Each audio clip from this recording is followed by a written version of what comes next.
क्या आप देश और दुनिया की खबरों से रह जाते हैं बेखबर? तो सब्सक्राइब कर लीजिए हमारे HT न्यूज चैनल को और बेल आइकॉन को दबाना मत भूलिएगा।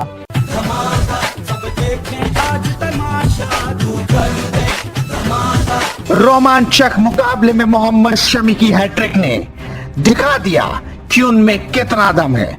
वर्ल्ड कप का अपना पहला मुकाबला खेल रहे थे और 3 शानदार विकेटों ने समा बना दिया।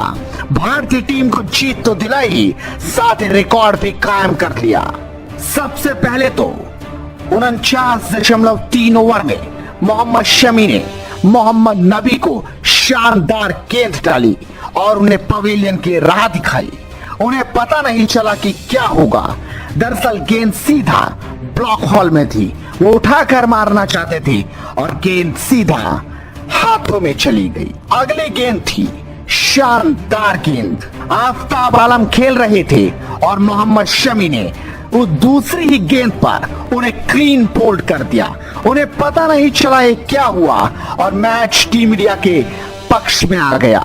49.5वीं गेंद ये तीसरी गेंद थी, यानी मोहम्मद शमी की हैट्रिक गेंद। इस गेंद पर उन्होंने क्लीन बोल्ड किया मुजीबुर रहमान को। रहमान समझ नहीं पाए और गेंद सीधा ब्लॉक हॉल में विकेट्स में चली गई। इस हैट्रिक के साथ ही उन्होंने रिकॉर्ड कायम कर दिया। धमाकेदार वर्ल्ड कप, धमाकेदार यॉर्कर और धमाकेदार हैट्रिक, वाकई सब कुछ धमाकेदार रहा। शमी ने दिखा दिया, भले ही वो टीम में नहीं खेल रहे थे, लेकिन आग पूरी थी और जैसे ही मौका मिला उन्होंने धमाका मचा दिया। ये धमाका बताता है कि शमी में कितना दम है। उन्होंने इस हैट्रिक के साथ ही भारत को जीत भी दिलाई।